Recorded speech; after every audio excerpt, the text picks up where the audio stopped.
tak pe na no le ndika de yi on paso de milata egbenye kura tri après alnyaglo 20 mai 2020 nya ga so egbe mi chi biblique que mi ona mi ga ja we egbe ya yin chi mi va do le ndika nya lo ma o ida mede ne confiance no ire le ndika ni kuma madame pasteur nya chiglo e ga va vidéo mo nya ga a de maunya I mawa ka so nya de ko le ndika nya et me to bona ira comme to pla me sia me le confia ma o ira mi il ne va pas quoi chocha mo nglo na o de le jim chawe akoma mi le YouTube ji mi fo André nya chiglo e va mi la keren chinye le yesu.com ma o ne ira ye me blog na amunu ve ne le nyaji le yo me asogo le yesu.com ji amen okay ma to bona de ma nya nya seta apoto ga me su be ga se won chinya alors wonya ile chobe ya kwa polu nami akpenao 22 ans d'asilenchi zami ina komi on yesu.com amen miakla tanya mi le miakla ibe bokui hama mi le yere mi fa gbale ta black ton vo de ke beaucoup black ton vo ton so I black ton vo ne madame passer que vogo me direct ale be miate po yi ya o nyanchido ma o yira mi Yeremia pa gbalẽ tabla tɔvɔ ɖeke gbogbo bla tɔvɔ tɔvɔ ɖe bla tɔvɔ nea egblɔ bena ke boŋu nu si mele babla ge kple mi nu si mele babla ge kple Israel ƒe aƒe le ŋkeke siawo megbe la enye esi matsɔ nye se la ade woƒe dɔme eye maŋlɔe ɖe woƒe dzinu manye Mawu na wo eye woanye nye dukɔ Yehowae gblɔe Blatɔvɔ nea gblɔ bena ame aɖeke magafia nu xɔlɔ̃via kple nɔvia agblɔ be dzesi Yehowa o elabena wo katã wo dzesim tso ɖeviwo dzi va se ɖe tsitsiwo dzi Yehowae gblɔe elabena matsɔ woƒe vodada ake wo eye nyemagaɖo nu woƒe nu vɔ̃wo azɔ o amen amen oh gloire be amen amen nous sommes mis le si je mawu be akpa gan ton lie ya mi pocho senti akpa gan ton ve gon wa ngre de be jeme akpa ve gon ma ye ton gon ye emchum direct avec les conséquences effectives de cette alliance nouvelle emchum ne cho doima wo cho sia ngulu nya be jim kpon ti adia ye ti ya pocho via akal na mia yeji kwere ya glo chame mawu yeji e u son plum babla ko me pla mo bla mo pleo me va porta reji unye po e do fiere ya tro yeye ya mea ye me le pompocho mi wa he vana mia na mi akpora mo ne yiro e no pa to glo le me be ya pompocho chebe manya mawu no ne wo résultat le ne wo mu yo kaka wo voa ebe ne mu de jipechi o qu'est-ce qui va se passer nkela jo manye maunao no ne be amen la amen manye maunao donc enu gbato ne dogo chomea maunya go glombere le yo kaka mea ya nye mauna Israel juko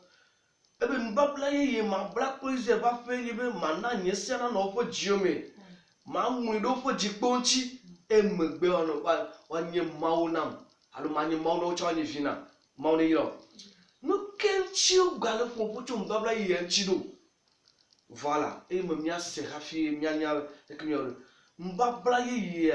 eva le mbabla ko de yo jiu dad Israel violé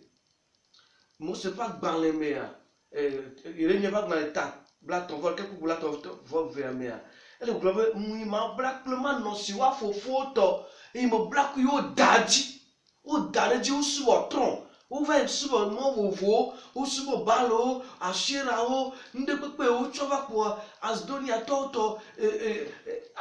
virisito bo mau o kheva dari doli Israel bo mau o dam bla blaji yin chi globere mu ya brafifia mani wa baba daji adoli ifo mau nye to manye mau na wo le yesu.com le yere nya fa kwa tabla vove bla vonne ku mandre go globe mana o jiade eye ji mana wa nyo wa jesim eye manye mauna waola nye dukona. Hallelujah. Manye mauna nya ganto di maule nimere. Ame beto bon nye ya nye mauna. Ya nye ola na. Ni ne boule de mbo me ayema. Nye mauna Adam Clever. O to mo to wo rasi. Rasi le ble magano moa. Ou yon ne beton boubou allo. Ma boubou subo. Ou rasi. Ezekiel va dans les tables ton vendre. Pour là ton va vers le globe. Allo bla va vers.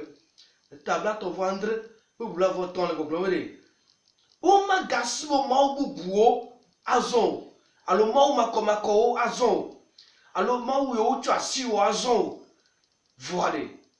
o po nouveau kata o ya de o cho po vota ta ple nouveau kata me amen e yo wa ma nye du kona o wo la nye mauna nya chi ale vere mi aseme le mbabla ko mo nya o le mbabla yi ya me ya obe Nyao et cadeau de comme le trompe le mao de mot cadeau comme le bal le nous de mot be mao bag be hoye mi amine ye tu be man zo man no de me ye ma zo de me man ye mao no wala ni jukona ko le toto bal evelia et tade ko yi adema akama ji ma blono be le mbedu yo me ya mbedu ade yi alo mbabla de juda ye mbabla yi ya pe Wova, et ne pas y dire, les pas dans les tables à ton vol, ne peut que 8 ans, au Katan, ou après, nous sommes vieux Katan, ou après, nous sommes vie. Amen. Et le Mbabla, il y a un pas dans les tables, beaucoup de blancs, voient ton mère, sur le globe, vu alors, on mourit globana, ou Katan, ou au fiam, chomaume, blanc, amen. Akademi pour pocho, Mbabla lo mkwa manye mau no nchia nu ne jowo mau o da mbabla deji o mau mganye mau o ko fojuo nu manchi mau da 6e yo chi wa subo ton lo la bo me jesi o po mau o ebe mi le yere nya pa gba le tave ame be mi na ve biose mi keda mi kitibe du kwa de doli fo mau po a wo vi ni o doli mau o cho ni mau gbagbe ya o doli o va de chivudo yo que matin d'ici ma se veut me dit ma glone be yenti o doli mbabla ya be ya tro e ve gonya ko be wanye nye juko kama ici le jeni mo juko no wala le mo no wala ni nye juko mo me fia izona ne mawe alu jipo la mi asubwa mi ha mi die pevi amen le mke klem lo ma so nye se do bo jiome ma nye mau no wala nye juko na glone be amen. Les équipes dans les tables to vendre pour la voto mi khlemea o ka do pe nyama chikere manye mauna o la ni jukona donc nyama le vere be mau jijibere agbeto na trova yebo na jesi bere yere kaponi wala glone be amen ebe yare e mu va subo e tron le secto le amasi amchite kwado church dem de gomene mi bava nyama un tonto pastor tonto im jojo va juje mi lepo aya mere ke nya kel fo ga mo tutu le bere mi a jesi ma we ya ye chi mere ko no be chundi ya jesi ma u nye maula nye be nye maula nya we nye maula ye ko ro sibola amade go amade lo ye nyi wola gbogbo de ke mo chi pokla ni gbo nse ko wola blemi wa o kankata o wola sagbo vo mo we de kamia subo en Yehowa to me ji ma gbo no bere ga me suwe mo nyanya na promi o le gbogbo be le mo nyanya se mo lo re jimeta amo wa nya ma wo mi do to ni amede ke ga fio ma wo no via bere jesi Yehowa wakata twe de vi fio ji wa tete oji wa jesi oh hallelujah la hallelujah la nya chinyere ya magde me na bere mbedudu ya mani mbabla ho metoyo mbabla yi metoyo osia mbabla yi bo mbedudu e ale boko va o dole mi pa gbeme ya eye ya be mi amoko la no mbabla yi ya me ya mi apo subo dura tofoku e be devio cha onyamawo mo bo golo to devio me cha va ya vosala prophète ko efiaje pe mo pasi o gbogbo la no ko asiamina egbe ya ni ne gbogbo iso ene bona kura gbe na vare mi asemenu be un sotro ya e do mi aji be mi anyamawo ma ji ma gbono le ndika ya vere Nyamo konyi mbabla ye ya un peu gomme pola amene ko sɔgbɔ le mía dzi zã ye ŋuti yɔ mea mɔwo tsa nyawo ye ŋutie wòɖe mɔ ŋu ya dzɔ ɖo ate ŋu tso mɔ ne dzo fifia ɖo la nya Mawu wòle aƒeme fifia mi kple viwo woawo ɖeke le aƒeme woawo ɖeke nye Mawu subɔ le fi ma vɔwo ɖo la dze si Mawu o ame ɖeke mava gblẽ wò egbea míawo sukuviwo wonya Mawu ne woɖo suku mi ŋgba nya o ne kpɔ le mɔdzi magba dze si o ŋudodo kota ɖeka ye magba dze si sukuviwo Mawuviwo sukuvi trɔsubɔlawo secteviwo musulman magba dze si o míaƒe Mawu nyanya ɖe ne masɔ ƒo ta le ŋdi kanye ya emusɔsɔ nyawo wò trɔ gbɔ ya mea magblɔ nɔ be ɖe ne ame ɖe be nya eƒe Mawu o la ate ŋu ɖɔli ne ame ɖe ƒe nya eƒe Mawu o la ate va xɔ vodzu ɖo ye ŋuti ame ɖewo le fifia Mawu ya mesu na wo wole tsɔtsi xɔme wogba yina kɔŋuwɔƒe wogba yina ŋɔliyɔƒe wogba yina buwɔƒe ade abatsi gɔme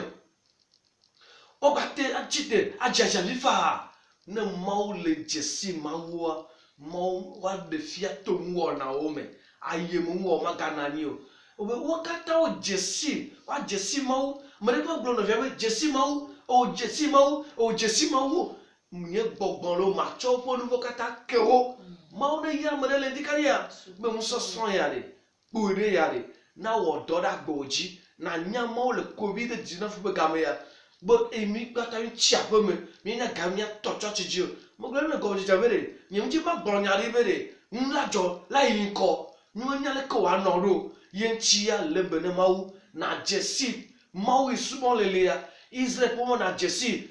be ne nanya ke na subɔe ɖo Mawu ɖe yra mi maɖo tsi made pasɔ be wòado gbe ɖa ye wòatsɔ Mawu nya ya ade